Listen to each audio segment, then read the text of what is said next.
We are live for episode number 139 of Empire State of Baseball on this Monday, September the 8th, 2025, airing on Instagram, X, and YouTube, and as always, powered by StreamYard.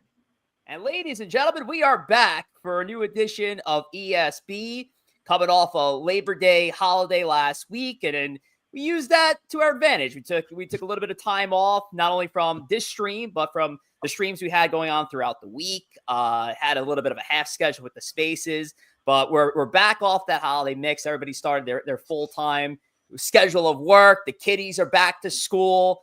And unfortunately, the NFL kicked off another season here, Corey Favs, but obviously wasn't the best start for some of the teams, especially the teams represented here by our own fan bases. Listen, it's the same crap every year. It literally is with the Jets. I came into it with no expectations. I was like, it's going to take a very specific type of scenario to get me pissed off. And that's the exact situation that happened. The Jets had the game in the bag. They had a 9-point lead with like 6 minutes left to go. And what happens? They get the ball, and they fumble. That turns the game. Once they fumbled the ball, me and Joe knew that game was over. We were watching. They had a miracle chance down the stretch and failed. Now I'm watching my Mets offense fail. The game 7 starts, they can't get a base hit versus Aaron Nola. More of that to come in a moment. It's just frustrating. I hate sports. They suck. Listen, Corey, I love you, but if you expected, I'm telling you, even when they had the lead, if you expected the Jets to win that game yesterday, I got a bridge to sell you guys. Any Jet fan that sits there and expects that this team is different because they had a nice half of football against the Pittsburgh Steelers and Aaron Rodgers needs their head examined. You guys are crazy. It's the same thing. We watch the same thing over and over again. The new coach gives us hope. The new quarterback gives us hope, and they both crush our souls. The fact of the matter is the Jets aren't winning anything until Woody Johnson his plane gets lost in the Bermuda Triangle, and Joe Willie Namath will let rest in peace.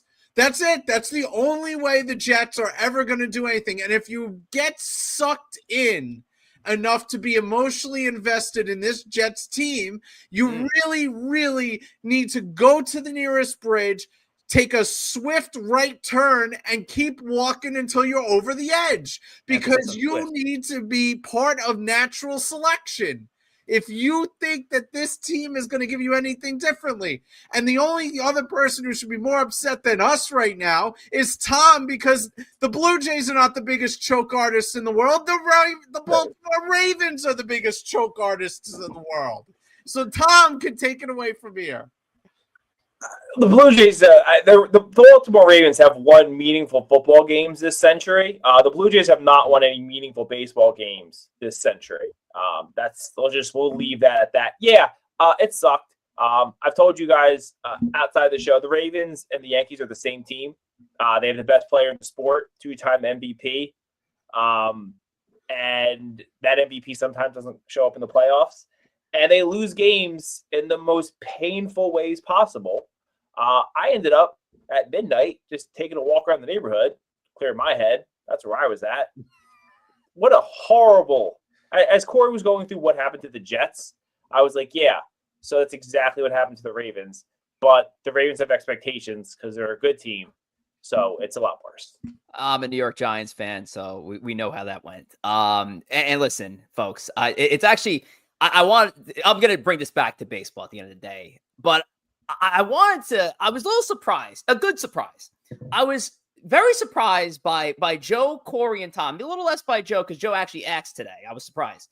But none of my co-hosts over the last few years that you guys have been knowing that we've been doing the show, we always try to not get in the way of Monday Night Football. We moved the show to 7 o'clock. And I was shocked that Corey, Tom, or Joe up until today didn't ask, hey, are we moving the show to 7 o'clock again? And so I'm kind of happy in a way that no one did, because guess what, folks? We're not appeasing to the NFL anymore. I'm done appeasing to Monday Night Football. It's a baseball show. We're here to attract baseball fans. If you're not a baseball fan, get the fuck out. All right? We're here for baseball. We're not competing with the NFL. All right? It's not happening. Let's be honest. If you're arranging your Monday night to watch the Chicago Bears, you also need to reevaluate where you're like. Now, listen, if we're pulling the curtains back, the reason we did that last year is because I think the Jets played on the first Monday night. And everyone, and by everyone, I mean Corey and Joe, had a little bit of a fit that we had to accommodate because we wanted to watch the Jets. That's why. Because the NFL and the schedule makers, because Rodgers got hurt the first year, they wanted the Jets on every Monday night game because everybody and their mother thought the Jets were going to be good because they were sold a bridge. No. And instead, the Jets proved what the Jets do, which is fart right in your face.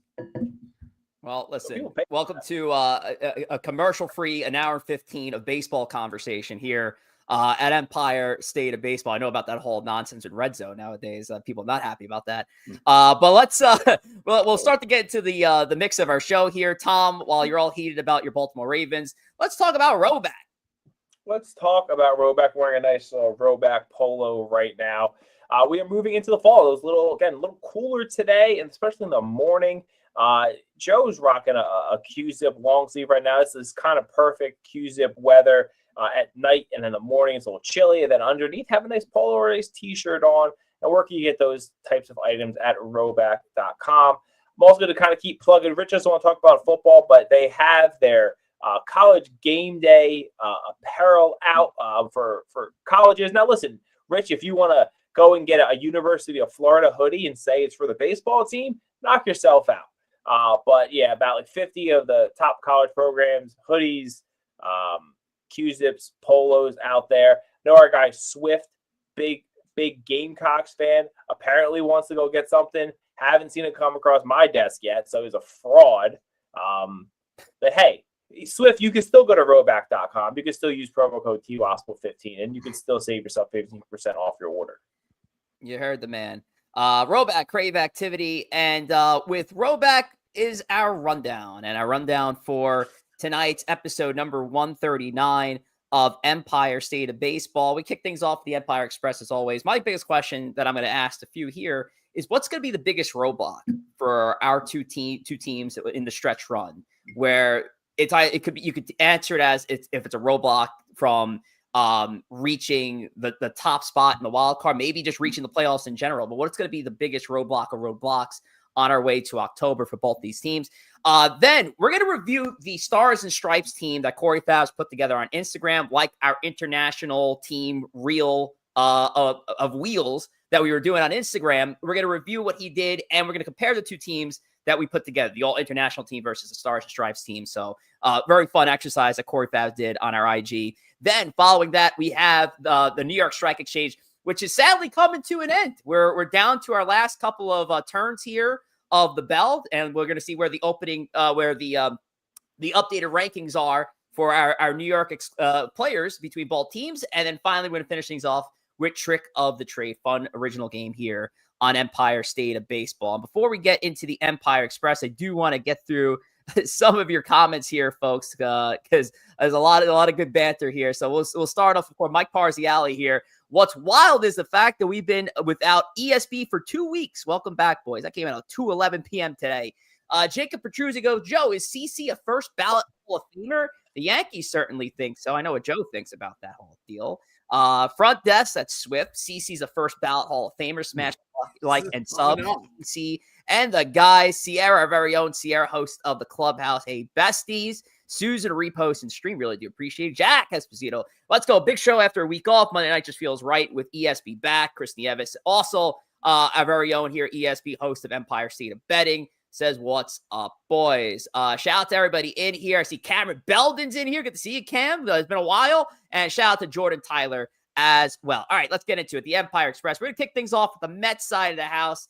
And listen, I know Corey and Joe kind of ran through it beautifully, unfortunately. Wasn't a good weekend if you're a Met Jet fan, certainly Sunday. So, Corey, let's kick things off with the New York Mets here as they are still hanging on to that third wild card spot out of the National League.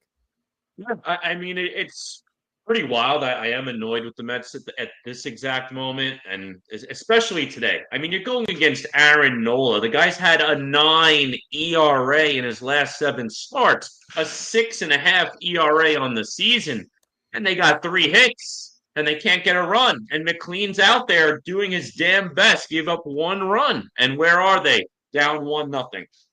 So it seems to be inconsistencies with the Mets. It seems like on some nights they're getting great offense, but then the starting pitching doesn't get past the 4th inning. And we saw that a couple of times with David Peterson, where all of a sudden they give him a 5-run lead. Guess what? He blew it both times. Thankfully, the Mets did take that one game where he blew it versus the Reds. That was the Friday night game.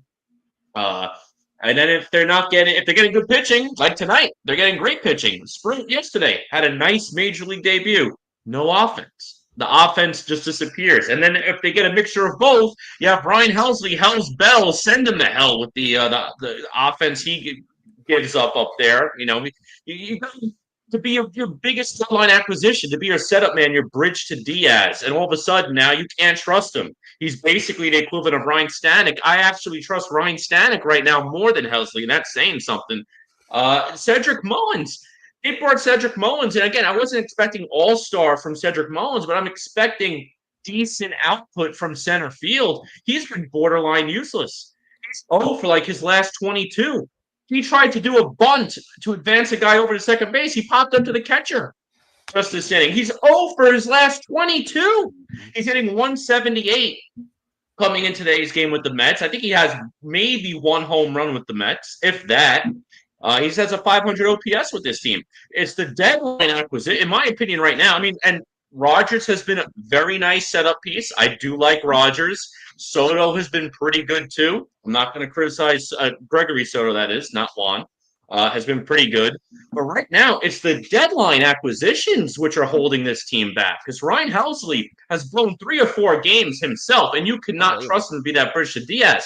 Cedric Mullins, you were trying to get a little more production out of the center field spot. He's giving you less production. You're getting less production with your deadline acquisitions. That could end up being what hurts it back. And I can't knock Stearns. People are trying to knock David Stearns for the moves. On paper, they made the best moves you could ask for. When they could go out and trade for Mike Trout and Julio Rodriguez? No. On paper, those were the best guys realistically available at that position. You could argue, okay, Luis Roberts probably better than Mullins, but that's airing apples, Granny Smith apples to a Macintosh. It's still an apple. It's still not a great player. David Stearns on paper had a phenomenal deadline, but the players are not executing. And right now, you're going to see if the Mets miss the playoffs, it's because their deadline acquisitions completely failed and made your team worse, even though on paper it was supposed to be better. The one thing I will say, though, with the Mets, and we'll get Joe's point too, somehow, some way, don't ask me how, they've been a little inconsistent. They've been last 10 games, they've only won 4 of them. So they're 4-6 in their last 10. Somehow they gained ground in the wild card because the National League wild card right now is wild. We did this show 2 weeks ago. The Mets had a 2.5-game lead over the Reds. They now have a 4-game lead over the Reds. Now, despite being 4-6 after their last 10. The problem is they're not putting these other teams away. When we did that show 2 weeks ago, I said your only threat is the Cincinnati Reds. You now find yourself in a position where the Giants had one of the hottest stretches in baseball all season. They now find themselves 4 back. Arizona Diamondbacks, who have no business being here right now, I think they're 4.5 back. Mm-hmm. Cardinals, I think, are 5 games back right now. So all of a sudden, you could have put all of these teams behind you. If you won the series versus the Reds, if you just did your jobs, the Mets should have had a 7 or 8 game lead on all of these teams. So even though they gained ground, which is awesome, at the end of the day, that's what matters most, separate ground, they let all these teams hang around. And you know what? They're starting to fuck around. Are they going to find out is the question. That was a Joe level, just absolute windbag out of Corey. My God. Listen, I mean, the Mets aren't playing great ball. They're doing enough right now to stay afloat. But at the moment, the rest of baseball, if you really look at the rest of baseball, almost every single team has had similar stretch, not quite as prolonged as the Mets, but similar stretches. The Tigers went a point where they lost 10 of 12. The Cubs bullpen has been awful lately. The Padres have lost 11 of 12 of their last games.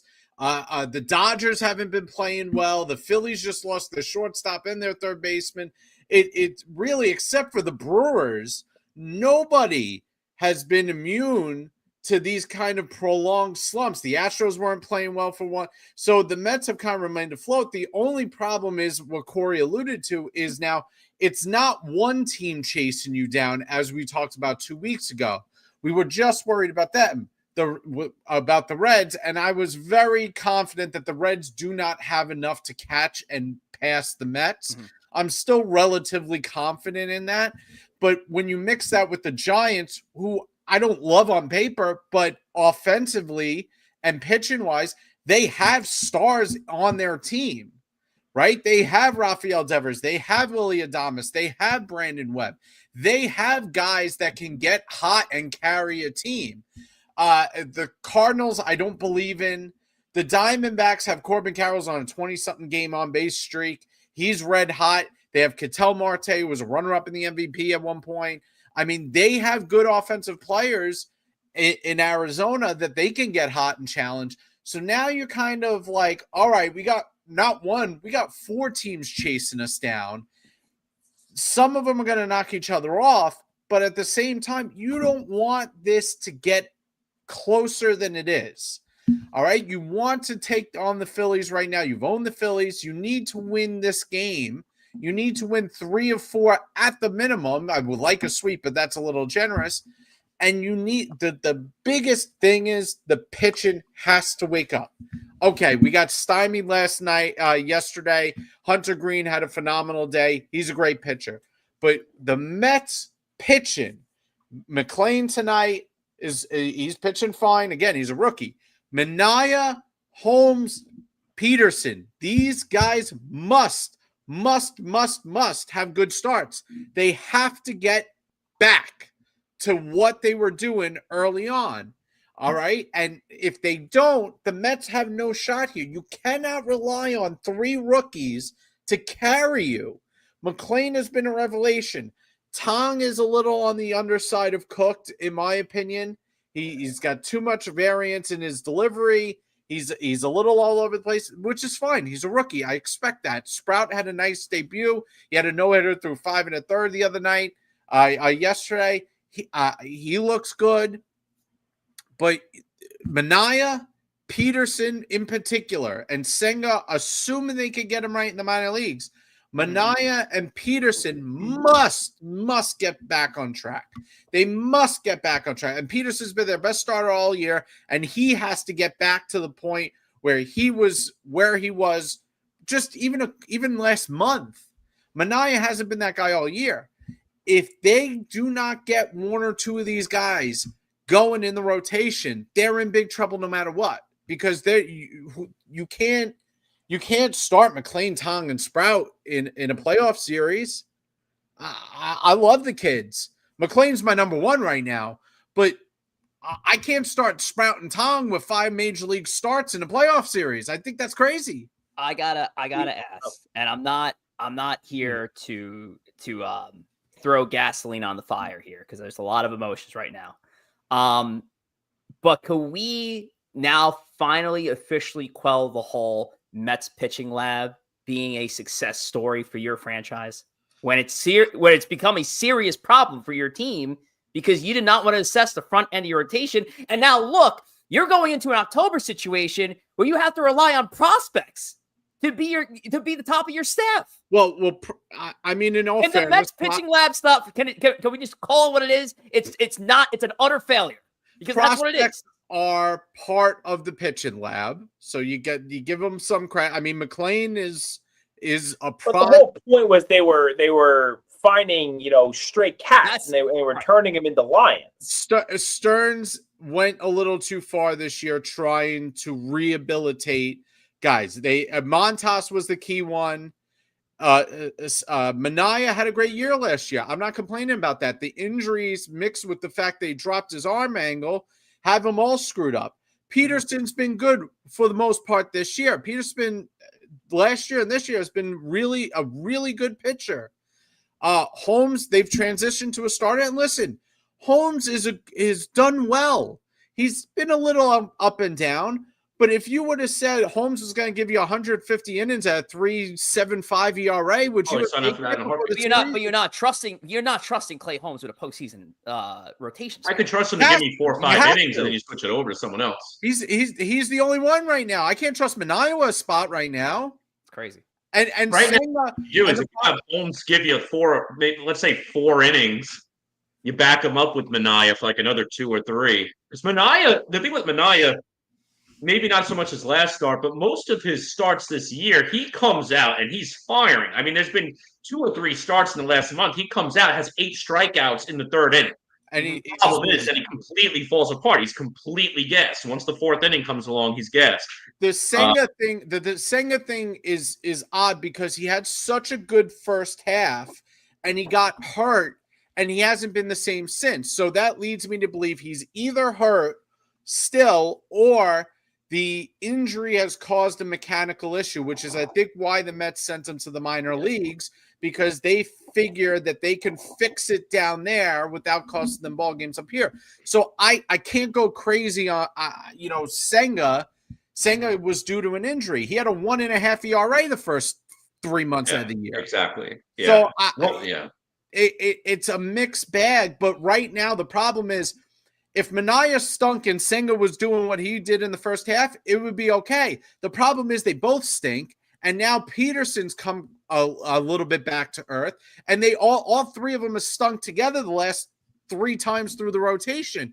That they can't survive.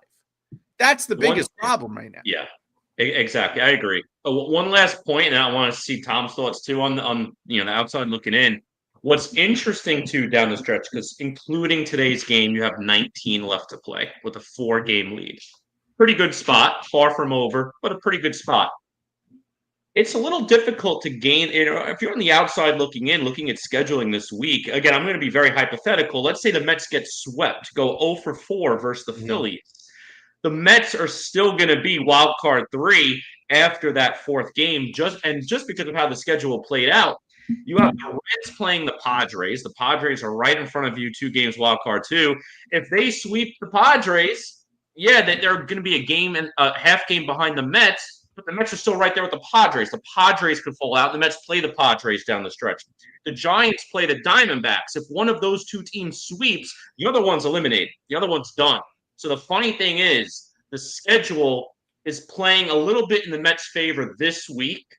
I'm more worried about the next 2 weeks after it because I got more on that, Corey. So we're talking about the teams. We kind of did this exercise like a month ago. Mm-hmm. So looking at the strength of schedule stuff, looking at who everyone has coming up. So the top 3 hardest strength of schedules remaining: Cardinals, Reds, D-backs. So that is in the Mets' favor. Now the Giants have a lot easier of a schedule. The Mets have the 9th, and this is all just based on opponents' winning percentage. The Giants have their 23rd. So 23rd being the lower the number, the better you're playing worse teams. But also what you brought up is interesting is the Cardinals will still play the Giants and the Reds. The Reds will play the Padres and the Cardinals. The D-backs will play the Padres and the Giants. The Mets, the only series the Mets kind of have in their hands is a Padres series, and then the Giants play the D-backs and the Cardinals. So, and they might be catching most likely, unless things get kooky and one of those teams just start catching on fire, they're kind of going to beat up on each other. And then that kind of brings me back to what I think Joe had said about a month ago.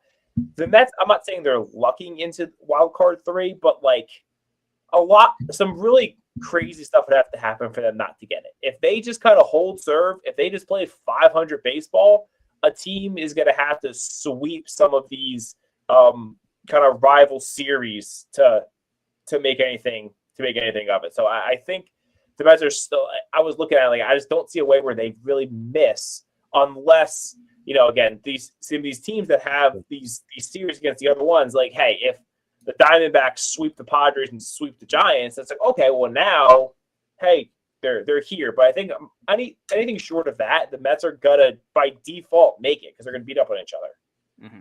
Right. All righty. Well, we'll flip it over to the Yankees side of the house in our Empire Express. Jacob mentioning here the Cincinnati Reds playing the Padres, FYI, which is kind of what Tom was going through here. There was a question from Cam. Why wouldn't you put Holmes in the bullpen since he has more experience? Use Manaea over Holmes. I don't know if Joe, you want to answer that. Because Manaea's got a 5.6 ERA and Holmes has a 3.6 ERA. I can't start Manaea unless Manaea has a good couple of starts. I can't start Manaea. So I have no choice but to start Holmes. Who are your four starters for the Mets right now? Okay. It's McLean, Holmes, Peterson, and you're looking for your either probably Tong. Those are your four. You can't start Manaea unless Senga gets fixed. You can't start him. Who's the other starter for the Mets? Tough call, and it'll have to be figured out in the rest of the stretch run. All right, let's flip it over to the Yankees side of the house, Tom. We are in the middle of the gauntlet, which I credit you for the first person terming it the gauntlet because it's made the waves around. I did invent the term the gauntlet. Yes, that is something I did. Invent gauntlet. I know you didn't invent the word, but you were the first one to really mention as the gauntlet because we were previewing this thing about a month out. So shout out to you. I was trying to give you credit here, Tom, but now fuck you. All right. So now here we go. Let's look at it. The Yankees right now, 11-3 in their last 14 games. And thus far, 6 games through the gauntlet, 4-2, taking a series against the Astros, taking a big series against the Toronto Blue Jays. They have the Tigers coming up, the Red Sox this weekend. One of the biggest things that's been brought up about this team, looking at where their schedule has fallen in the second half.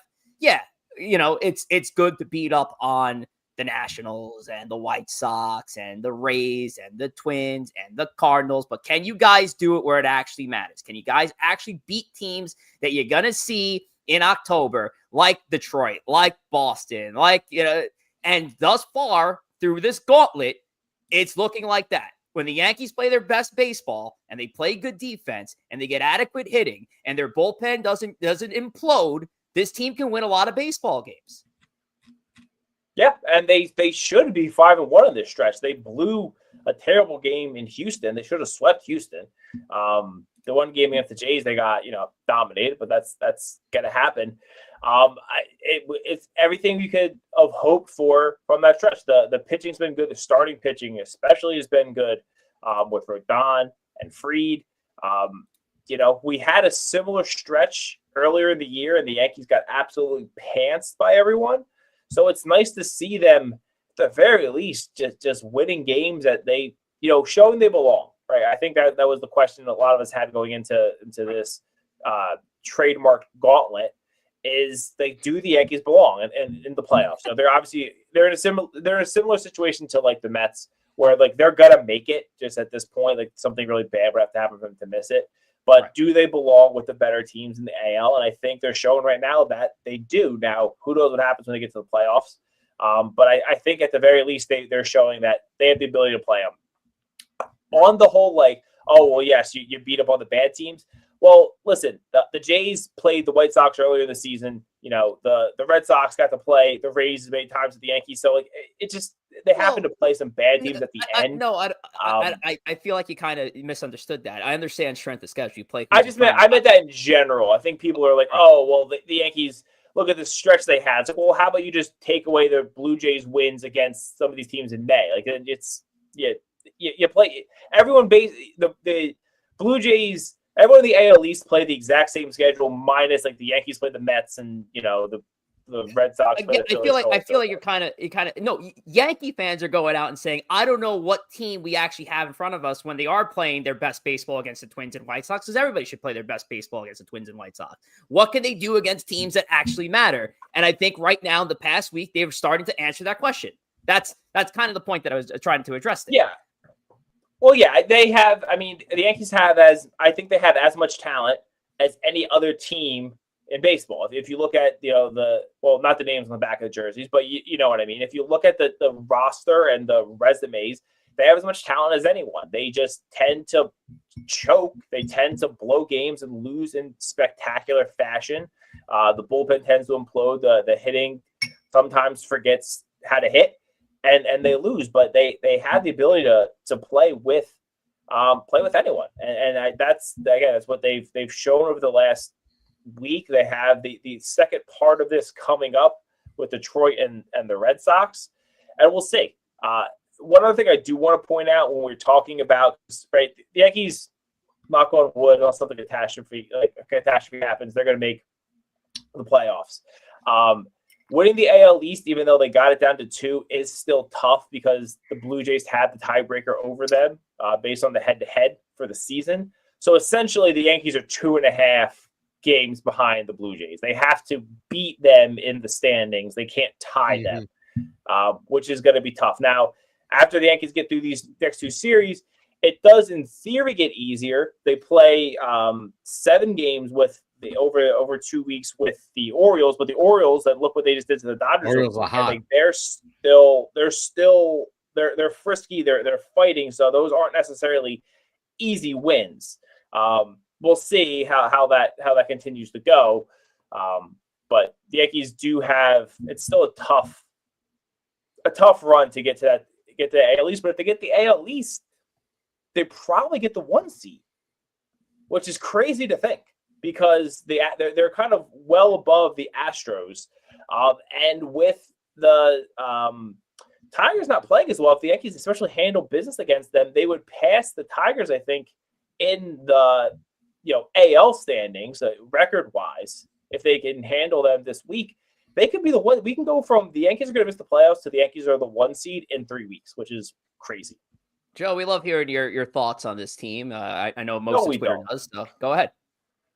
No, the Yankees have been playing much better ball of late. I think the biggest thing with the Yankees is whether they can beat themselves or not. And I think the Yankees, more so than other teams, have a tendency to have things go wrong that are self-inflicted wounds. They have Volpe making errors at shortstop. The catching situation's kind of up in the air. Dominguez not great fielder in left field. If Judge needs an off day at DH, you have to take Stanton out of the lineup. There's a lot of stuff that the Yankees do to lose ball games that is self-inflicted. We know that the Yankees are not missing the playoffs, right? There is almost no scenario where the Yankees are going to miss the playoffs. It's almost not possible. The question is what will determine, I think, the division even more so than the stretch right now is the series against Boston. I think that's going to determine the division. Nice catch by Nimmo. That will determine the division. I think that's going to be a lot of what shapes the momentum going into the playoffs. The Yankees have not played Boston well. And so if they turn around and they can play well against Boston, I think that does a lot for the Yankees' psyche. A, it'll help them win the division, and B, it'll help with their psyche down the stretch because they'll finally get a little bit of the monkey off their back and beating Boston a couple times. If they get manhandled by Boston, there's going to be a lot of down feelings, regardless of where this team finishes, even if they finish ahead of Boston, because Yankee fans are going to be holding their breath. The last team they're going to want to see in the playoffs is Boston. You never want to see the Astros in the playoffs. And it's very likely if things hold, they'll see Boston in the very first round of the playoffs. Right. And so that's the biggest thing is they got to get their psyche right against Boston. And the other thing is this is not like last year. There are a couple minds that the Yankees can hit in the playoffs that you don't want to see. You don't want to see Detroit. You want to see Scooble. He could win 2 games by himself. We all know that. You don't want to see Houston. The Yankees never want to see Houston in the playoffs. And you don't want to see Boston. Joe, that's the entire AL. You just said you don't want to see Detroit. You don't want to see Boston. That's everyone. That's I understand. But I'm saying these are – you got to turn it around against Boston this weekend – because otherwise you're gonna be scared to face half the teams in the playoffs this year. It's not like last year where you would have said, I'll face anybody, I don't care. This year is different. This year you got minds. So you don't want to face Houston, you don't want to face Boston, you want to face Detroit because the Yankees don't handle them well. Well, you can't make the World Series without playing one of those teams. No, so you got to play them at some point. But I'm saying the comfort level versus last season heading into playoffs is going to be extremely different for the Yankees. The Yankees last year went into the playoffs knowing no team could touch them in the AL. Yeah, that's not happening this year. Shout out to Hitman and Hector who just rolled up. Go ahead, Corey. Yeah, there we go. Yeah, I think when Tom mentioned it a couple of weeks ago, and I think he's right. I think the Blue Jays are not going to win this division. They're frauds. I think they've proven over the last couple of weeks they're frauds because 2 weeks ago they had a pretty, what was it, like 5-game lead in the division or something like that, and it's starting to shrink away. 7 games over the Yankees. At 7 games at one point over the Yankees. Now that's down. I do think it's going to end up being the Yankees or the Red Sox winning the AL East. I think the Blue Jays are going to start to fizzle out. The Blue Jays right now are getting no pitching whatsoever. I mean, that Blue Jays-Red series was wild. All of a sudden you'd say, oh, the Blue Jays got an 8-run lead, and then all of a sudden you see the Reds tied. It was absolutely insane. I was following every game that series just because of how the Mets and Reds are going back and forth. That was wild watching the game cast completely blow up. On the opposite side, the New York Yankees are decent pitching. You look at Max Fried, when the Yankees were going through that rough stretch, late July, early August, mid-August, Max Fried was off. He was not his old self that you were getting in the first half of the season. Max Fried's won 3 in a row. He's looked great the last few outings that he's come out. Carlos Rodon's been pretty good, too. He's been solid right up there with Fried. Luis Hill has looked good. Schindler, for the most parts, looked good. Outside of the last start versus Toronto, he shit. Ryan Rucco. Yep. Schlittler shit the bed on the last start. But outside of that, the starting pitching's been pretty good for the New York Yankees, and that's the difference between them and Toronto. I trust the Yankees starting pitching more than the Blue Jays. Probably the same thing with the Red Sox, too, and they got Crochet out there, though Crochet had a bad game. I think he had his worst outing sometime last week. But again, you're going to take that over any star the Blue Jays run out there. So I think it's going to be one of those two teams. And as like Joe said, as long as they're giving you the basic fundamentals, if they're getting the routine outs, I'm not saying to make diving catches, make the routine plays. If you're getting pitching and routine plays, Judge is healthy, Stanton's healthy, they're going to get enough offense. Right. So if they can make the routine plays, not beat themselves while getting good pitching, the Yankees will be pretty good. They're going to make the playoffs. They have a legitimate chance at the AL East, and then you take it from there. And if you do win the East and you get that home field in the first round, I think the Yankees would definitely be the favorite versus whoever they're playing in the first round just because of how good they are at home with the pitching. It's a little different a little later on in the series. You know, if you do get a screwball, you have to go against them twice. That could change it up. Crochet is tough. But I think the Yankees right now are in a good spot. You also don't know. Yes, you might get a Scooble or a Crochet twice, but if they have to pitch a deciding game to make it to a next round, you might not always get that. Red Sox end the season with the Jays and the Tigers. So the Red Sox have a very tough end, especially because it seems like everyone in the AL has a lot to play for. There's going to be a lot of movement up until the end. So I don't think you're going to see anything where, you know, the Tigers or the Jays are resting starters or they're just, they're doing whatever. Like everyone's going to be playing hard to the end, which is going to be fun.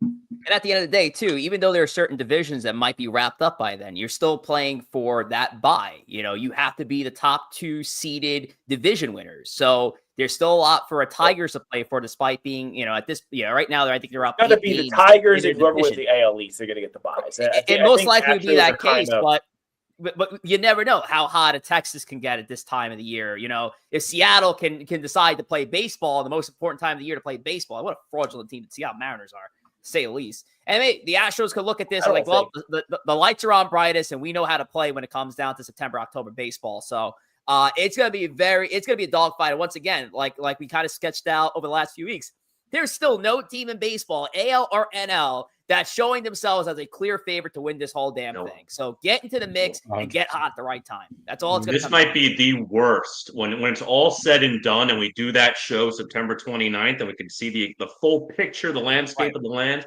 Yeah, we will. This might be the worst regular season in terms of dominance in 1 and 2 seeds that we've seen in the history of our show.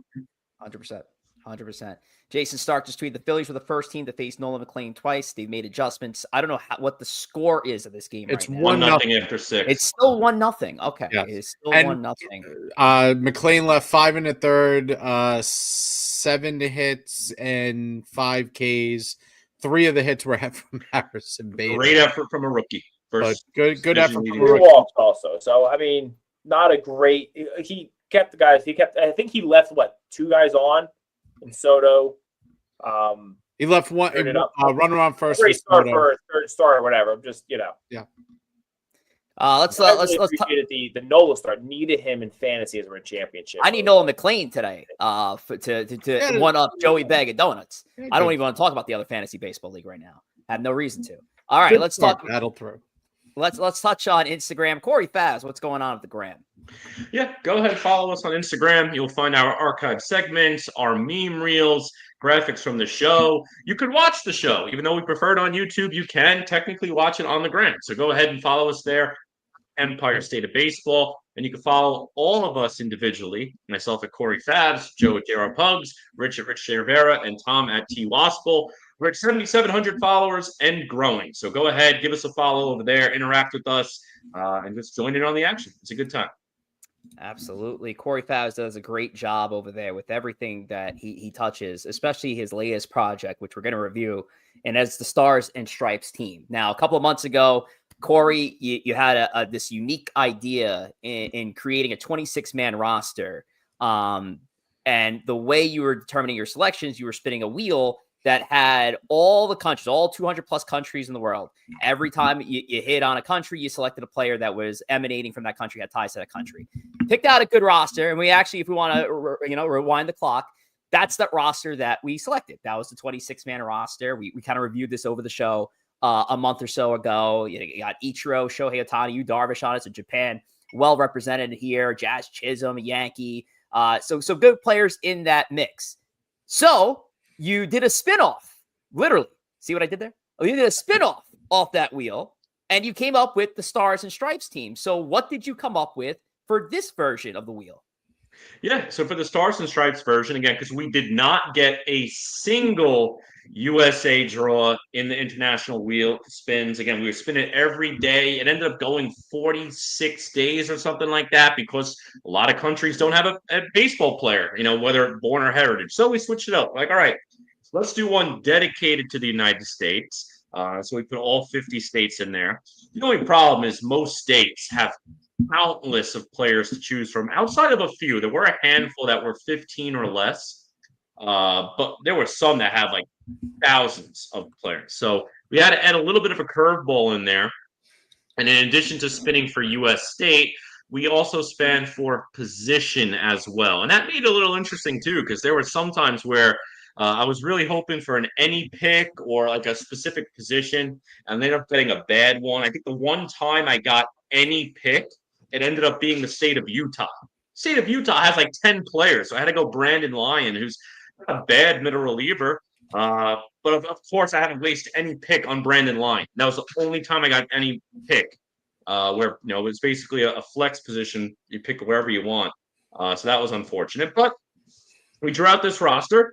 Got a starting lineup, starting rotation, a bench, and a bullpen, just like the international team. And you look at them head to head. Kind of built it out here. Same type of rules. You can't override players. Once they're on the team, they're on the team. If you have all your outfield slots built out, you can't get another outfielder out there. If you got 5 starting pitchers, you can't remove any guys from the team. You draft them, they're on your team.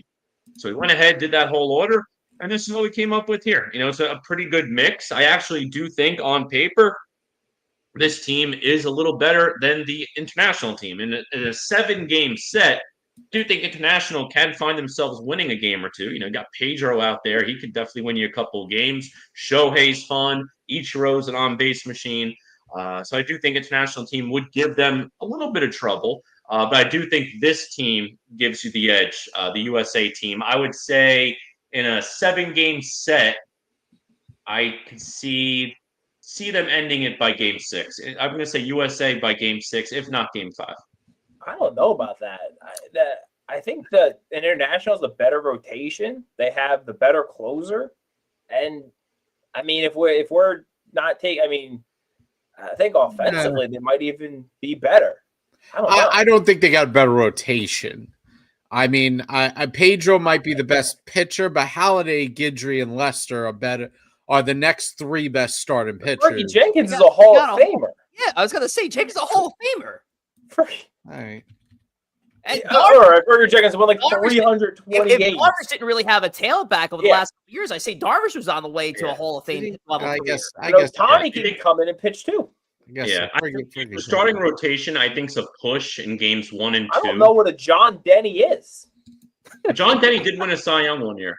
Didn't he invent a chain restaurant that sells like bacon? John Denny was a Cy Young. The problem I have here is the selection of George Van Haltren as your shortstop from 1884. The guy fought in the Civil War. Scott Hatterberg in a dead arm as catcher, and Johnny Fredericks in center field. That's rough. Bill Mazeroski's a Hall of Famer that shouldn't be a Hall of Famer at second base. You also have David Wright hitting 2, and you have Mike Schmidt hitting 5, which is offensive. I'll get a little more pop in the middle of the lineup. But I think the middle of the order has more pop than the international. But I like the diversity. No pun intended. The diversity of approach in the international lineup. Joe, I probably go international. I got a question for Joe. Joe, you're a Patriot. You consider yourself a Patriot, right? Yeah. All right. What U.S. state flags can you easily identify based on that list? I can do both of them. Wright's Virginia. You just know that. I haven't seen. Fredericks and Holiday is Colorado. Denny's New Arizona. Mexico, right? Denny's Arizona. Arizona. John is South Carolina. Lee Smith is Louisiana. North Carolina. Todd Jones. Tony Phillips is Todd Jones is Georgia. Carolina. Mike Schmidt. David Justice. That's Ohio. That's correct. Yep. So Tom's more up to date on his flags than I am. Yeah, I'm good with flags. I'm good with the flag. Interesting thing that I don't know, Corey, if you noticed it when you put together the team again. It's funny. You did the international team, didn't get any USA, right? Now you did the USA team. You get no New York, no New Jersey, no Connecticut. Well, who cares about that? You got no California, no Texas, no Florida. Yeah, the big hitters. Who cares about the Northeast? Yeah, you don't have the powerhouse states. That's true. So I guess then the question to answer is the question that Corey posts on every single one of these reels. Now, put aside the international team. Does this team right here, could this team win a World Series? Yeah, I think so.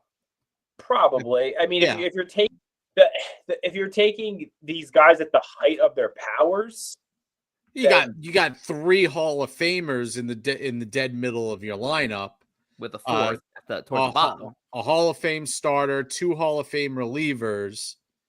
Yeah, I mean, if you're taking like a Holiday, if you think Guidry at his best, Lester at his best as a 1, 2, 3, that's pretty deadly. I think Denny on his Cy Young year. I mean that would be crazy. Yeah, the bullpen other than Wagner and Lee Smith, I feel like that has leaves some to be desired. Pagan's a good reliever. He's probably not a closer, and he's a closer right now. So as a middle reliever, you're taking him. Strom is an okay one. Strom. Moises Alou's coming off the bench. You're good. Thanks for the reminder.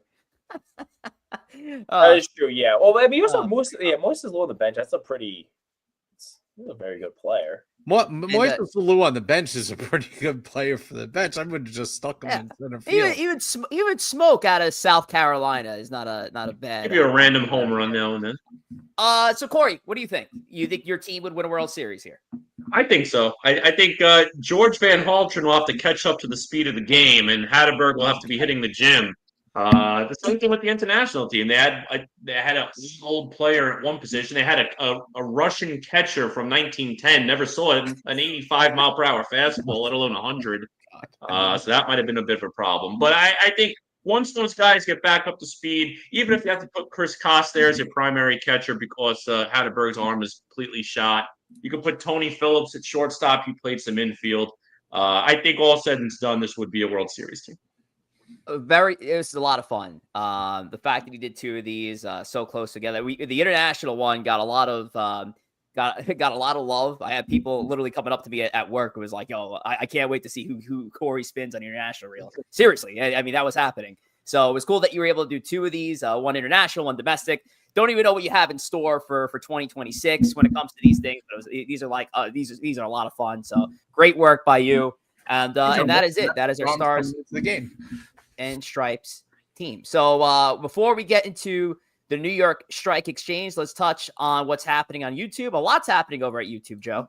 Yes, we are live on Instagram and X, but YouTube is our preferred platform. Why? We can interact with you, the chat, the people the fans that watch us live during our shows. Yeah. So go over to YouTube, go to Empire State of Baseball, hit that subscribe button. It's free. Join our over 523 subscribers last time I checked. Yeah. We just did a giveaway, which was fantastic. Congratulations to Swift, who won the David Cohn autographed baseball, and join us over there. Remember, we go live 3 separate times during the week. We go live here on Empire State of Baseball on Mondays. We go live with the Clubhouse hosted by Sierra on Tuesdays. And Wednesdays, we go live with Uncomfortable Conversations hosted by Keith on Wednesdays. So we have 3 days of viewing ESB as far as the live stream and YouTube is concerned. You can check out the rest of our schedule for Spaces, a Bronx Take every day, Monday through Thursday at 1 o'clock, Extra Innings 2 o'clock on Friday, and Queens Boulevard at 5 p.m. on Thursdays, all on X as well. Very nicely done. I know there's a lot of stuff going on, but Joe nailed that. Very good. All right, let's get into it and see if Joe nailed his investments on the trading floor, specifically part of the New York Strike Exchange, because it's time to get into our Bears and Bulls. And believe it or not, we're reaching the end of the Bears and Bulls for the 2025 season. And the way we're going to sketch this out, so the season ends on Sunday the 28th, which means that's 3 weeks of baseball left. So we usually do this on a bi-weekly basis, and because we got kind of like a weird end to the schedule, our final Bulls and Bears list will encompass the next 3 weeks. So we'll do our next Bulls and Bears on the 29th, but let's focus on what's happening today on September the 28th, and we're going to kick things off with our Bears list. And with our Bears list, I'm going to throw it over to Corey Favs to review what we got going on today's version of the Bears list from New York Strike Exchange. Yeah, looking at the Bears list this week, I said it earlier in the show, it's the trade deadline acquisitions that might bring down the Mets. Well, here you go. You can see a lot of them right at the top. But looking at the bottom first, Kodai Senga in the 5th slot, really is a shame how Kodai Senga fell from grace, had a phenomenal first half. He had a 1.8 ERA in the middle of June, and ever since Pete Alonso threw that high toss to him covering first base and he hurt his hammy, that was pretty much the end of Kodai Senga's season, because once he came back, he's looked absolutely terrible, and now he's going to be down there in AAA, hopefully working out whatever kinks he's got. Anthony Volpe, he's been on the Bears list for quite a bit recently. 195 average, errors, 16 Ks, not what you want out of Mr. Volpe. On top of the list, all Mets over there. Number 3, David Peterson. I won't say fall from grace like Kodai Senga, but he's had a very rough stretch, at least in the last month. 14.73 ERA, 12 earned runs over 2 starts, 7 innings, and a third. Not going to get the job done. I mentioned before, he's blown 2 5-run leads in his last 2 starts, so that's not good. Cedric Mullins has been a complete waste in the last 2 weeks. I could have went out and did the exact job Cedric Mullins has done. I might have done better, because I might not have swung the bat and been able to draw a walk or 2 here or there. That's how bad Cedric Mullins has been. I could have put up better numbers, not having swung a bat in about a year since the last time I played softball. And then Ryan Helsley, again, another trade deadline acquisition, was the biggest move on paper the Mets made. And what happened?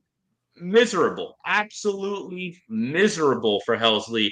14+ ERA in the last 2 weeks. He's blown game after game. You literally cannot trust him. If Hell's Bells has ever played at Citi Field again, it better be because Ryan Helsley got the last out of the World Series. It's the only way they should ever play Hell's Bells again. He's been absolutely miserable and very well deserving of the top spot. Yeah, this is a rough one. And it is so funny that the top 2 spots are shared by arguably the biggest trade deadline acquisitions for the New York Mets. But look, Tom, Anthony Volpe made an improvement. He actually upgraded from his last spot on the Bears list. Good for Anthony. Look at you, Anthony. Yeah, I think the big question with Volpe, and I think we unfortunately know the answer, is does Volpe start at shortstop in the playoffs? Because he probably shouldn't. And by probably mean he definitely shouldn't. Caballero should be starting at this point.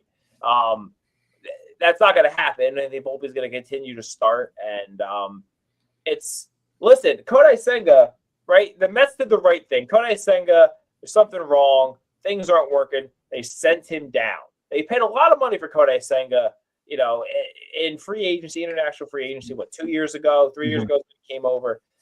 The fact that the Yankees refused to send Anthony Volpe down to clearly fix everything, and now, especially now they have Caballero, who's a serviceable, very good defensive player, pesky on the bases kind of guy, is crazy. It's insane that they are just like, no, let's just keep him out there. Yeah, it really is. And I think at this point, it's got to be their strongest consideration from here through the rest of the season. It has to be. I wonder if it's going to be, if you remember, 3 years ago when IKF was a starting shortstop, basically and they replaced him with Peraza in the playoffs. And they replaced him with Peraza in the playoffs. I wonder if something like that's going to happen to Volpe. Well, the problem is Oswald Peraza, because he's been worse than IKF. The problem is Oswald Peraza didn't meet Derek Jeter when he was a very, very young boy, and it didn't play baseball out of New Jersey. At this point, yeah, just put Todd Frazier at shortstop. You give me sure, pull him out of the Yes studio while you're at it. Yeah, I do agree. And the problem is too, like, Volpe is not a valuable bench player because all we know is he can only play shortstop and he can't play the position very well on the major league level. That shortens your bench. Yeah. So you might be talking about not only a player that gets demoted out of his starting spot, but can't even have a spot on a playoff roster because you don't want a player that will only be able to play one position out of your bench, especially a position where you do have other players that can handle the spot for a little bit. Even Ahmed Rosario, who's not a defensive first wizard, as a veteran player, he's played the position before. Joe, your thoughts on the Bears? Do it too, but yeah. Yeah, the Mullins has been a bad acquisition. Helsley's been awful. I think the only question was whether Devin Williams was going to be on the list over Kodai Senga. But when you get demoted to AAA, you probably have been a little bit worse. The Yankees can't demote Williams, but he was under consideration as well. I don't have a problem with anybody on this list. They're all deserving to be here. So, yeah, absolutely. Okay. So with that said, we're going to flip over to our Bulls list. And with our Bulls list, Joe, actually, I'm going to throw it over to you to go over the Bulls list for this time around. Okay, so here is our Bulls list. Starting at number 5, Trent Grisham with a 213 average. He does have 5 home runs, and 2 of those home runs that came in big spots for the Yankees. So he makes them number 5. Number 4 is Mark Vientos, who's having a revelation the last 20 games or so. 273 average, 4 home runs, 13 RBIs, and 998 OPS for the Mets. He has finally looked like the Vientos that we saw last year. Number 3, Max Fried, 3 starts he got in, 21 innings pitched, 5 earned runs total, 15 strikeouts. He has rebounded off of his summer rough spot. Number 2, the young, outstanding rookie for the Mets, Nolan McLean. 2 starts, 14 innings pitched, 2 earned runs given up, 13 strikeouts. He has looked phenomenal. He gave up 1 run today and 5 in the third. He continues to look great and be a revelation for this team that's hopefully propelling to the playoffs. And number 1 is Juan Soto, and it's not hyperbole to say that Juan Soto now is entering the MVP type conversation with the latest surge that he's had. 383 average, 6 home runs, 16 RBIs, 13 walks, stolen bases. He's one stolen base away from a 30-30 season, which I can't believe. And Soto is our number one bull. Yes, Belly did get consideration from multiple people here. He was in consideration for that, Jordan, but that is our bulls list. Corey, this was a tough bull list. And who were some of the guys that were on the cusp that just missed it? Yeah, I mean, Bellinger was right there. Alonso was not on the cusp, but he had a vote. Judge had a vote. There was one player that literally just missed. Oh, Luis Torrens. That was it. I couldn't think. Luis Torrens, absolutely phenomenal. He was the unsung hero for the Mets in the last 2 weeks. Again, backup catcher was filling in while Alvarez was out. He had some big home runs. He had some big plays in the field. I mean, he threw out a lot of guys that helped the Mets win some ball games. Unsung hero, backup catchers, it's a little tough when you're only getting 20, 25 at-bats. Even when Alvarez was out, they were giving Sanger some starts out there too. But he had a very great 2-week stretch. It's unfortunate he's hurt now, but it sounds like it's going to be a quick turnaround. Absolute minimum, he'll be back. And you guys sung the praise of Mark Vientos, who now in back-to-back lists have made the Bulls list. Yeah, that is going to be big for the New York Mets if Vientos has tapped into the player he was in 2024 when folks were writing him off at the beginning to mid part of the season.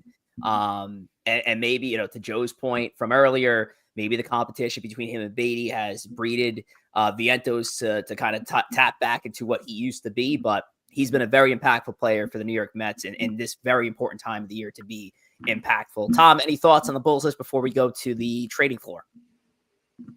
Not a ton. I know Joe had mentioned Grisham. He had mentioned the home runs. He mentioned that because I told him that. Oops. What's up, Corey? What's up? Grisham, the average might not be there. The OPS still high, but some impactful, like game-winning homers. So I'm 2 grand slams in the last 2 weeks. Yeah. So I'm happy to see him make it just because of like how important those homers were in big games. 100%. But now it is time that we ring the bell, Joseph. It is time that we get this thing going because we won't have a lot of time with our trading floor. But let's do it. Let's ring the bell. Our closing bell for this September 8th edition of the trading floor. And with that, let's look at the updates in our values. And Juan Soto's up to 209.15, so just a second player to reach the 200 ESB buck mark. Freed up to 144.14. He sat around that 110 mark for quite a while. Of course, Joe touched, it was Joe who touched on Freed's struggles midsummer. It looks like Freed is back to where he once was. Nolan McLean, second time on the list for him. Pretty impressive that a rookie in his first 4 weeks of the season has made the Bull list twice. I don't think that's ever happened since we started this. So shout out to Nolan McLean. David Peterson came down a little bit here on his bear list. His bear list ranking 76.44. Vientos up to 59.40. He broke over the baseline. He was below the base value for a bit. Now he's broken over that. Sank it down to 58.5. Grisham, surprisingly, for the first time, breaking the base value for the first time in 2020. Would you believe it? Up to 55. Let's take a look at some of the mid-tier. Nothing changed over here. Pete Alonso to note 49.5 on his value. Will Warren, who was once a number one Bull, still at 39.6. And our bottom feeders here, Cedric Mullins making his debut on the Bears list at the 30 ESB buck mark. Helsley now down to 15. And Blackburn. Anthony Volpe is worth 8 goddamn ESB bucks. You talk about suck. Oh my God. All right, let's get it. Let's look at the investors and how they did. So Corey Favs, you went Bednar and Vientos, held Soto. Well, Bednar didn't do anything, so he's still at 50. But you got a gain out of Mark Vientos, so that was a great investment there. Went up to 59.40. And Juan Soto, of course, everybody held on to Juan Soto this year, didn't they? 209.15 he's up to after his number one ranking. Corey Favs. Now remember, this is the final time that you get this opportunity to make your investments. So be wise in your decisions. What are you looking to do for the final 3 weeks of the trading floor? Yeah, it's interesting because of where we are and having to make a move, try to get up on top. I love Juan Soto. I think Juan Soto is going to have a great couple of weeks. But when you look at the field, most of us have Soto. I'm in third place. I got to try and switch it up, try to catch a spark somewhere. But getting a spark out of like a Mark Vientos for $10 isn't going to get the job done in the type of push I need. So Tom said I got to go for a blue chip. And there's one blue chip I can afford right now. I am selling Bednar, Soto, and Vientos. Oh, Give me Aaron Judge, and I have some change left over. I'll use it on Brandon Nimmo to maybe get a couple of bucks there as well. wow. So the second person to invest in Aaron Judge, and listen, you got to thank Juan Soto for that to get you close to getting you to that number to buy Aaron Judge, who at this point, and we're going to look back at the values here. We'll just take this back here. So Judge, who was at 255.15, Corey, you had enough to purchase him, and yes, and you used the rest of that money to bring in Nimmo. So selling everybody that you have to just buy Aaron Judge and Brandon Nimmo to end the season. So that's a big boy move there, Corey, to go into Judge. And I think Soto is going to have a phenomenal 3-week stretch. It's just a numbers game at this point. He probably will. All right, Joe, let's go to you. Let's see what you have for us and how are you going to invest. And look, again, Juan Soto, 209.15. Giancarlo Stanton, 157.5. He still remains. Alonso, 49.5. Joe, what's the move? Investing is an art, fellas. It's an art. And when you can ride a darling investment like Giancarlo Stanton, you have to cash those out. You have to take that and cash it out and make your money and run. Stanton is being sold right now. I am selling Stanton. I'm going into a more secure fund for my money to the end of the year. So Stanton will be sold. I'm also going to sell Pete Alonso. You know why? Because that gives me enough to diversify. Another great trading term that Mr. Tom did not learn this entire time. This whole thing's a farce. Diversify and increase your assets through diversification. So I'm going to sell those. I'm going to invest in Francisco Lindor, a very known commodity. I said, okay, let's go. I'm going to do that. So I'm going to sell Stanton. I'm going to sell Alonso. I'm going to buy Francisco Lindor, and I am going to buy Nolan McLean. Okay. And those are very nice my investments. Joe sticking all Mets here. So there you have it. The great part about this and what Corey just did, Tom can't win. He can't win. I can't win because it's a rigged market. I can't win because it's a rigged market. You did nothing. You sat on your. You did nothing because you guys rigged the market. Aaron Judge should still be worth whatever 300 ESB bucks, and you guys rigged it, and you guys have to live with that. Tom, let's jump over to you. So Joe, you're selling Alonso Stanton. You're bringing in Francisco Lindor and Nolan McLean. So going all Mets for the end, 3 Mets there for Joseph. All right, Thomas, let's take a look at what you have here. I only wonder who that's right. You only Aaron Judge. Of course, it's only been Aaron Judge for like the whole year. But Aaron Judge didn't move. He's at 255.15 still. You still have 12 ESB bucks in your bank. Tom, what are you looking to do? Well, again, this whole thing's been a farce. It's been a farce. Of course it has. Apparently the whole time, I was under the impression this was a fair market. This was a true market. And, we've just absolutely made this into a joke. So I am just going to stay with Aaron Judge because at this point, who cares? It's all dumb anyway. What a dumb idea. What's the math if Judge cracks the number 1 Bulls list here? So let's do that. I want to play that game real quick. We'll do that live. Well, Corey's got him pegged anyway because Corey has Judge plus Nimmo. So he shouldn't even be able to Judge because Judge shouldn't be 255. Judge should be like 280 or whatever. 382.73 is that's the so yeah, you're absolutely right, Joe. So it's like Doesn't even matter if he cracks the Bulls list at number 1. Tom, you can't exceed some of the guys who already are past you there. But Tom, listen, I can. I've gone through this. I can. This is all a joke, so I'm just gonna sit out and even if Judge didn't move, my investments with Soto and Stanton have eclipsed Judge's value. Breaking news: Ryan Helsley, 1 inning, no hits, no walks, 2 Ks in a 1-run game in the 8th inning. Wow. Now listen, Joe, could I very much sell Aaron Judge, buy Juan Soto, and then buy? Let's see, if you bring it up right now, let's see, I'd have like 60 some bucks. I could buy a Mark Vientos. Yeah. I could do that, and I could win by doing that.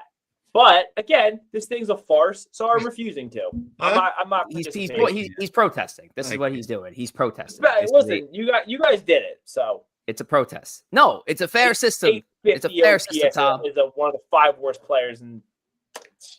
He deserved to be there. He was at number 5, by the way, Tom, not number 1. So he didn't ruin you by any stretch of the imagination. And you had a whole summer where you could have. He got hurt.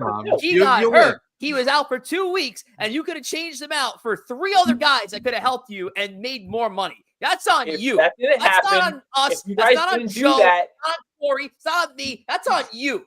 If you guys didn't do that, Corey could not make the move he just made. You held on to a stock when they announced earnings were down, Tom. That's your fault. Listen, I know what I did, and I stand by it. I'm the only one here with integrity. Is really what I'm trying to say. Integrity, my ass. All righty. Here we go. My investments here. Alonso, Schlittler, Soto. Didn't move the needle with Alonso or Schlittler. Soto, of course, got the number 1, 209.15. But I got inspired there by Corey Favs. I even got inspired there by Joe for a little bit. Definitely not Tom. I got to make some big boy moves here. We got 3 weeks left. We got to do it. Listen, is it very likely that Juan Soto will make the Bulls list once again? Sure, absolutely. But I got to spread the wealth a little bit and give myself multiple chances at this. So I actually am going to hold on to Pete because it's a 49.5 value. I am going to sell Schlittler, and I am going to sell Juan Soto for the first time this year. I've had Soto since the very beginning. So I'm selling Soto, I'm selling Schlittler, and I'm taking on 3 New York Yankees. I'll be taking Jazz Chisholm for 67.60. I'll be taking Carlos Rodon for 77 ESB bucks. And I'll be taking Max Fried for 144.14 ESB bucks. And that's going to take me down to $6 and change in my bank. So that's what I'm going to roll with to end this damn thing. Pete, Fried, Rodon, and Jazz. So I'm feeling pretty good about that. I feel like I have a lot of opportunities. First pitch base hit off of Jared Duran. Mets have 1 runner on first, no out. Bottom of the ninth. I need Aaron Nola to get this win. So we can't afford Duran to blow this. There you go. Let's get into X real quick. We're at 9:13, so we're definitely going past the 9:15 mark here. Make sure to give us all a follow on X, ESPNYM, ESPNYY, ESP Podcast.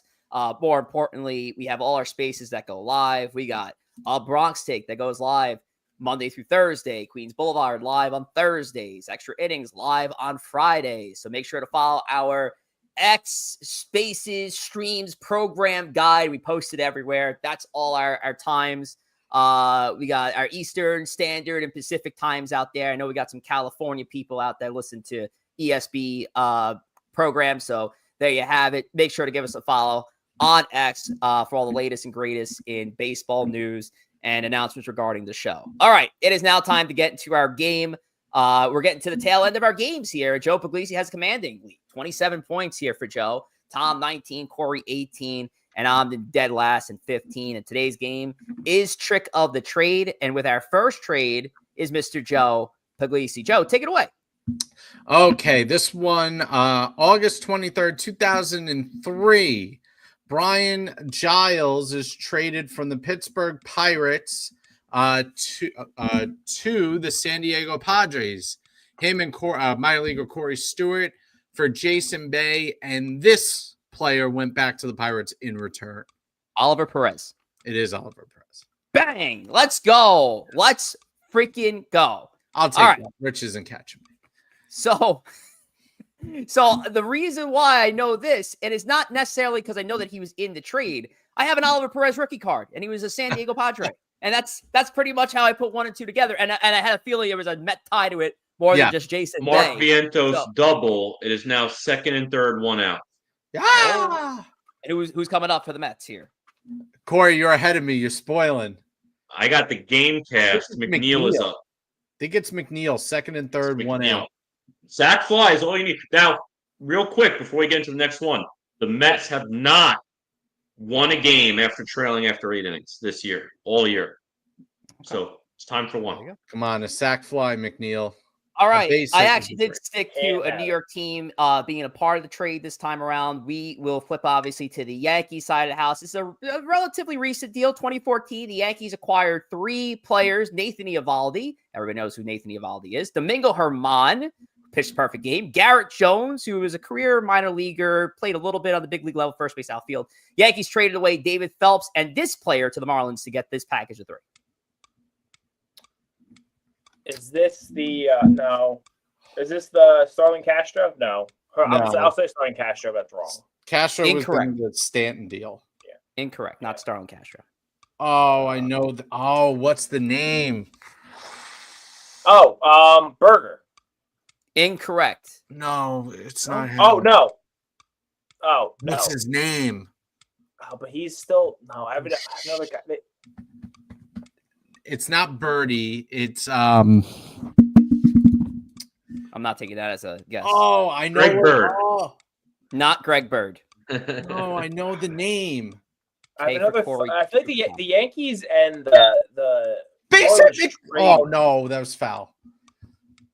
Joe's about to explode. They trade so much. I feel like it's hard to. The chat. There is a correct answer in the chat. Don't look at the chat. God, what is the guy's name? Good job, Hitman. Oh. Why did I say? When I said Burgers, I meant someone else, and I wasted a guess. Oh. I don't want to say the team that I think I know the team he came from. I'll give just one hint. This player was just on this team in 2014. Like he was just a member of the Yankees for that year he got traded out. Oh my God, what's his name? Francesa liked him. That I remember that. Francisco Cervelli. I don't know. I'm just throwing a name out. Not Francisco Cervelli. No. I'm blanking on the name. Joe still hasn't taken his first guess yet. 2 Ks for Corey, 2 Ks for Tom. Oh my God, I know the guy. I have no idea. So he'll get on the board with something. Vernon Wells, but it's not Vernon Wells. Incorrect. Oh. 2 Ks for I Corey. can't imagine Francesa liked Vernon Wells. 1 for Joe. Doesn't seem like a Francesa guy. No. David Phelps was a decent reliever the Yankees had for a little bit. Yeah. And when you look at this package, the Yankees clearly actually won this deal. They just didn't get the best version of Nathan Eovaldi. You know what the sad thing is? As I was thinking about this, I was gonna say Garrett Jones. So like that's when I said Berger. That's who I meant. That would have been a Joe guess. This deal, so that's not him. No, he was an infielder. It was a utility infield. Oh, Prado. Martin Prado. That was it. It is digging for that freaking name. Damn, it is Martin Prado. It is Martin Prado. That is correct, Joe. I was going to say Prada, and I was like, no, that's not the name. And one season with the Yankees was half a season. He hit 316 in in this time frame. It was in 100 across 133 at bats, 316, and 877 OPS, 7 homers, 16 RBIs. What a ripoff! Quality utility infielder. Also, I was wrong. Yes, I was thinking Garrett Jones. I was thinking Garrett Cooper, who they also said. McNeil. Garrett Cooper was mentioned Corey, multiple times. So shout out to to Hitman, who threw in Martin Prado there. Hector also threw in Martin Prado as well. So yes, good job, Joe. You're up to now 28. I get the 15. So Joe is just running away with this damn thing. Looking good for Joe. But that looks like it's going to be the end for our episode of Empire State of Baseball. Again, make sure to check out all our affiliate programs. We got the Clubhouse tomorrow, Tuesday, hosted by Sierra. That's at 8 o'clock p.m. Wednesday, Uncomfortable Conversations, hosted by Keith. And then, of course, we're back at it again next week, episode number 140 on Monday, September the 15th. But between now and then, actually, I didn't put this in the script. This is last minute, but there's obviously a day in remembrance coming up, in the city, in the world, 9/11. And, looking at now 24 years since the attack on our country. And I actually wanted to use the time and actually highlight a Met here, as the Mets fortunately dropped their game to the Phillies. Phillies win 1-0. You just spoil it. Sorry, Joe. I was about to do it too. I appreciate that, Rich. Good job. But let's pull up this Mets, a great New York Mets moment that happened around this time. I'm sure Joe and Corey already know where I'm gonna go with this one. So let's do it. If I can actually pull up the damn video. Sorry, guys. Here it is. Special moment here, and a defining moment in baseball history. Let's throw it up here for those. And there it is. Mike Piazza going deep against the Atlanta Braves. The first social gathering in the city after the attacks on 9/11. Joe, Corey, your thoughts looking at this amazing moment. Yeah. So, there's so much that goes through my mind when I watch this. My mom actually worked at the Deutsche Bank building, which faced the tower. So it was the building right across the street from the tower. And she was late to work that day because I did not get my uniform ready for school. I went to Catholic school. And so she was late to work that day and walked into the building as the first plane hit the tower. Wow. She would leave the building because the security guard came in and told her what happened. The plane hit the World Trade Center. So my mom walked out of her building, watched the second plane hit the second tower, and ran to the ferry. She got the last ferry off Manhattan Island that day. The only person from her building who passed away was the security guard that told her to leave, because he then went into the towers to help evacuate people from the towers. And so my family, it was a big thing because my mom was almost out of a job. She didn't know what she was doing, and we didn't know where she was. And my parents came, and my father and my grandmother came and picked me up at school, and they drove us home. And we got home, and my mom was sitting on the couch with dust and debris on her jacket, watching the news. And that's all we watched for 10 days until the 21st of September, when we watched the Met game for the first time as a family. And that was the first time that my mom and my dad said that after that home run, that they knew everything was going to be okay. Wow. That's the kind of impact that home run. There have been big home runs in New York history as far as game consequences, World Series. We know that there is no home run in the history of New York baseball, dating back to the Dodgers, the Giants, anything, that meant more to the citizens of New York than that Mike Piazza home run.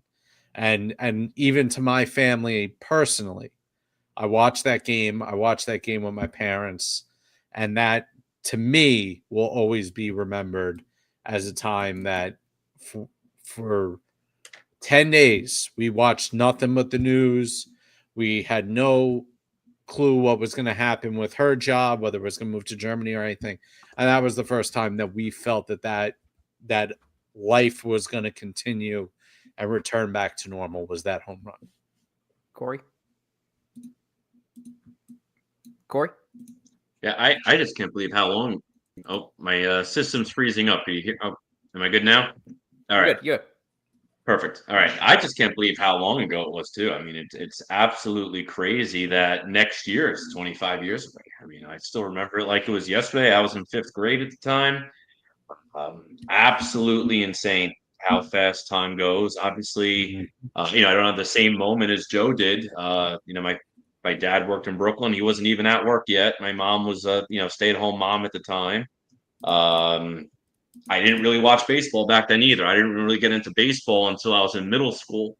So I didn't watch the Met game either. But everyone remembers where they were that day, that moment, the days following it. And it's just crazy how fast time flies 24 years ago. Absolutely insane.